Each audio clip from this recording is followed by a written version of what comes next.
नमस्कार दोस्तों, मैं हूं मधुकर शर्मा और आज हम बात करने वाले हैं MACD, moving average conversion diversion. Conversion मतलब निकट आना, डाइवर्जन मतलब दूर चले जाना।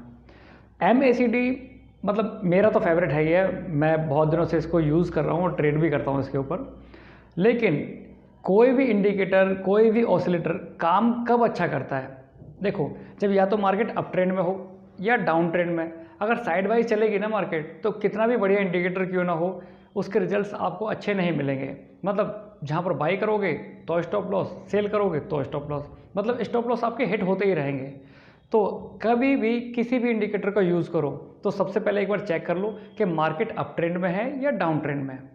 और दूसरी चीज़, जिस भी अगर हम इंडाइसिस में यूज़ कर रहे हैं तब तो कोई बात ही नहीं है। अगर हम किसी स्टॉक के अंदर यूज़ कर रहे हैं तो स्टॉक के फंडामेंटल देखने बहुत ज़रूरी हैं।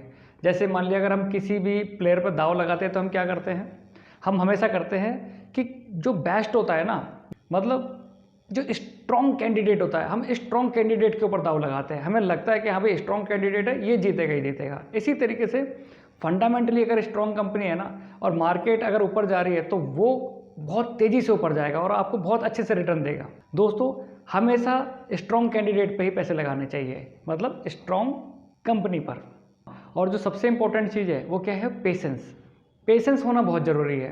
जैसे कि मेरा मानना है कि जितना बड़े टाइम फ्रेम पे आप अगर ट्रेड करते हो, जैसे मान लिया 1 डे की कैंडल पे या वीकली कैंडल पर ट्रेड करते हो, तो आपको बेस्ट रिजल्ट मिलेंगे। लेकिन देखते क्या है कि जो ऑप्शन ट्रेडर होते हैं 5 minute, 1 minute, 3 minute, 15 minute, 10 minute, ऐसी छोटी छोटी कैंडल पर ट्रेड करते हैं।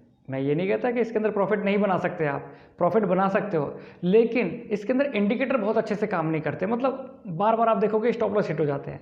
लेकिन यही चीज़ अगर आप 1 डे पे, वीक पे, अगर आप छोटे टाइम फ्रेम पे जाना भी चाहते हो ना, 1 घंटे की कैंडल पे आप ट्रेड करो तो भी आपको अच्छे रिजल्ट मिलेंगे। और अगर आप बहुत अच्छे रिजल्ट चाहते हो ना, तो 1 डे और वीकली पे ही ट्रेड करो, आपको बेस्ट रिजल्ट मिलेंगे। सारे इंडिकेटर बहुत अच्छे से काम करेंगे। 10 दिन में आप जितनी ट्रेड लोगे ना, उतनी एक ट्रेड ले लो 10 दिन के अंदर, मतलब कहते हैं ना 100 सुनार की और 1 लोहार की, मतलब एक मारोगे पर ज़बरदस्त मारेंगे। तो ऐसी ट्रेड लेनी चाहिए। बाकी अब मैं लेके चलता हूँ आपको अपनी कंप्यूटर स्क्रीन पे और दिखाता हूँ कि ट्रेड कैसे ली जाती है और कहाँ ली जाती है। और आखिर में आपको मैं दिखाऊंगा ट्रेडिंग का तड़का। चलो चलते हैं। दोस्तों, हमने चार्ट खोल लिया है भारतीय एयरटेल का, मतलब भारतीय एयरटेल, मतलब हमने कहा था ना कि कैंडिडेट लेंगे तो स्ट्रॉन्ग कैंडिडेट लेंगे, तो ये स्ट्रॉन्ग कैंडिडेट है भारतीय एयरटेल। अब देखो, हम इस पर लगाते हैं MACD। MACD हमने लगा लिया इस पर।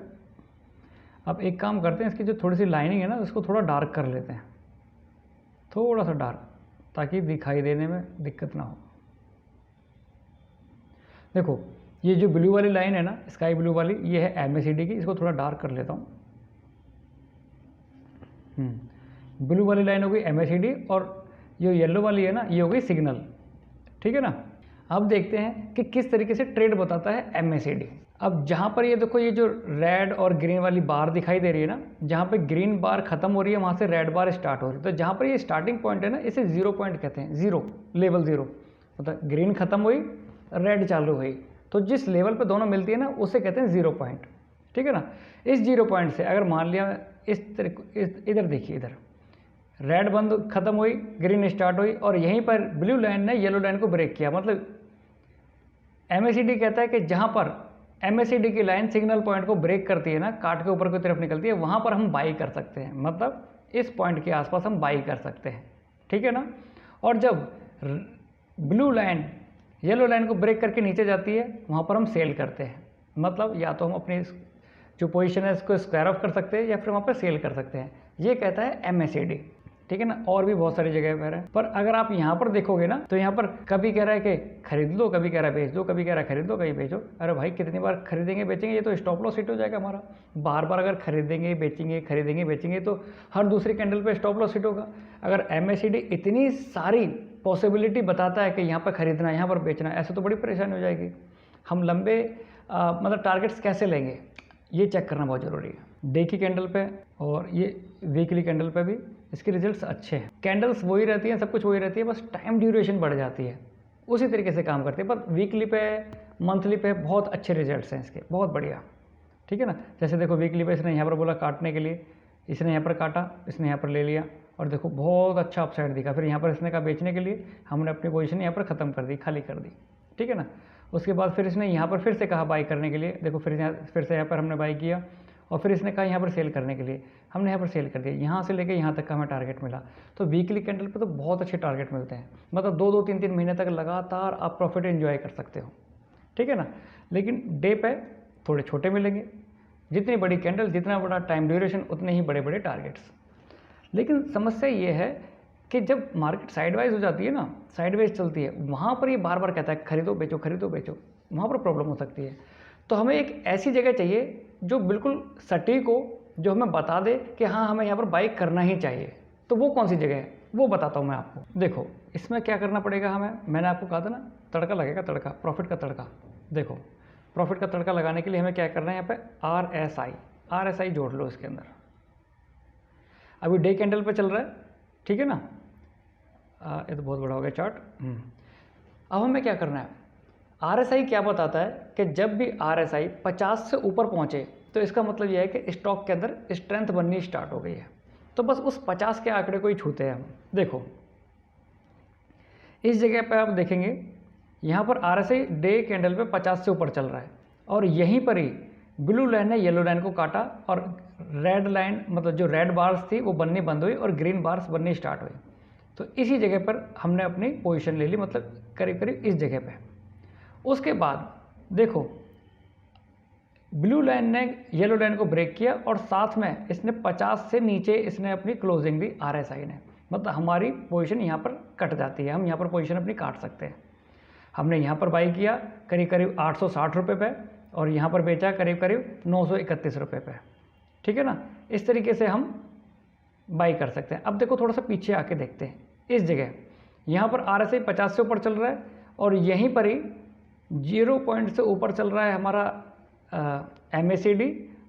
यहीं पे इसने टच किया है येलो लाइन को और क्रॉस भी कर रहा है और यहीं पे हम अपनी आसपास पोजीशन बनाते हैं लगभग 700 पौने 800 के आसपास। और हमने कहाँ पर बेचा है इसको, जहाँ पर RSI 50 से, देखो यहाँ से लेके यहाँ तक RSI 50 से नीचे नहीं गया, स्ट्रेंथ बनी हुई है स्टॉक के अंदर।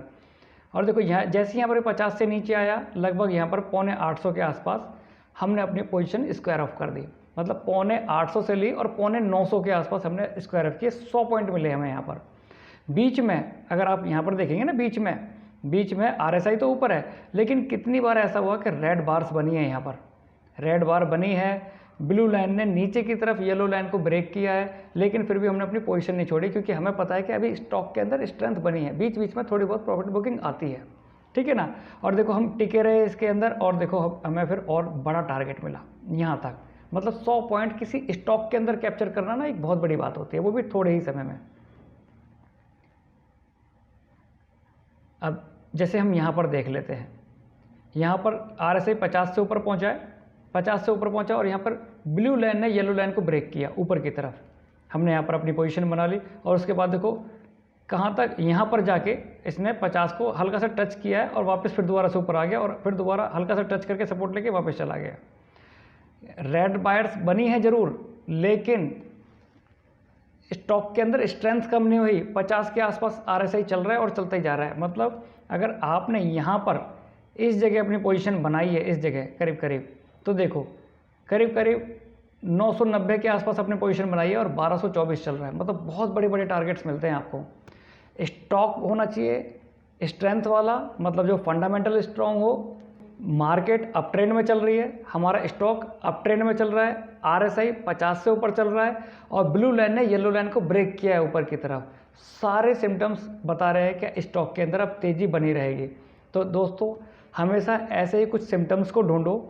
डेली 10 ट्रेड करने की आवश्यकता नहीं है। ऑप्शंस में डेली सुबह सुबह जाके 9:15 बजे जाके सुबह सुबह देखना जरूरी नहीं है कि भाई आज कॉल लेना है या पुट लेना है। ऐसा बिल्कुल करने की कोशिश मत करो, बिल्कुल भी मत करो। दिन में 10 ट्रेड लेने से अच्छा यह है कि 10 दिन में 1 ट्रेड लो, मतलब 100 सुनार की और 1 लोहार की। हमेशा दो तो ज़बरदस्त दो, घुमा के दो। दोस्तों दिल की मत सुनो बिल्कुल भी, केवल दिमाग की सुनो। जैसे मान लिया मेरी परचूनी की दुकान है, अगर जनरल स्टोर है, अगर कोई मेरे से कुछ सामान मांगने के लिए आया तो ऐसा का मतलब ये थोड़ी है कि 100 रुपये वाली चीज़ मैं 50 रुपये में दे दूंगा, अरे चलो छोड़ो जाने दो। ऐसा नहीं करते ना, इमोशंस वहाँ पे काम नहीं करते हैं कि भाई किसी को भी सस्ते में दे दो कोई भी सामान, MRP से कम में दे दो सामान या घाटे में दे दो कोई सामान, ऐसा नहीं। तो कभी भी दिल की नहीं सुननी है। अगर आपका दिल कह भी रहा है ना कि ये ऑप्शंस में जाना है तो बिल्कुल नहीं जाना, जब तक आप परफेक्ट ना हो जाओ। आप सीखो बहुत अच्छे से, रूल्स को फॉलो करो। रूल्स बहुत इंपॉर्टेंट होते हैं। अगर आप रूल्स को फॉलो नहीं कर रहे ना, मतलब आपके दिल की, अपने दिल की सुन रहे हो कि यार यहाँ पर बाई कर लेना चाहिए, ऐसा नहीं। टेक्निकल कह रहे हैं आपको, इंडिकेटर्स कह रहे हैं, ऑसिलेटर कह रहे हैं आपको बाई करने के लिए, तो बाई करो। और अगर आपका दिल कह रहा है तो बिल्कुल भी मत सुनो उसके, ठीक है ना। हमेशा पैसे गंवाने के बाद एक नया कॉन्फिडेंस आता है कि भाई इस बार तो मैं कर लूँगा, है ना। और होता हमेशा यही है, अगली बार फिर दोबारा से नुकसान होता है। तो दोस्तों ऐसा बिल्कुल भी मत करो, ठीक है ना। पैसे बहुत मेहनत से कमाए जाते हैं, शेयर मार्केट में बिल्कुल भी मत गवाओ ऐसे पैसे। सीख लो। अगर आपको चीज़ें समझ में नहीं आती है, मैंने ऑलरेडी 4-5 स्ट्रेटेजीज तो डाली हैं जो बहुत ही सिंपल हैं, जिसके ज़रिए आप बहुत आसानी से पैसे बना सकते हो शेयर मार्केट से। मेरे चैनल पे विज़िट करो, ठीक है ना। मैंने प्लेलिस्ट तैयार की है, उस प्लेलिस्ट को एक बार देख लो, है ना, और सेव कर लो उसको। 2-3 बार देख लेना, आपको समझ में आ जाएगा कि किस तरीके से मार्केट में ट्रेड की जाती है। बहुत ही आसानी से आप पैसे बना सकते हो। और हाँ, नेक्स्ट वीडियो में तो मैं आपको मतलब बिल्कुल ही ईजी तरीके से बताऊंगा। मतलब मैं बताने वाला हूँ moving average, 20 days moving average बताऊंगा, और वो उसके अंदर कोई और चीज़ लगानी नहीं है, सिंपली खरीदना है और सिंपली बेचना है, और बहुत आसानी से आप उसके अंदर पैसे बना सकते हो। तो दोस्तों आज की वीडियो पे केवल इतना ही, मिलते हैं नेक्स्ट वीडियो में। तब तक के लिए जय माता की, जय श्री राम। और हाँ, प्लीज़ लाइक और सब्सक्राइब तो कर दो भाइयों। चलो बाय।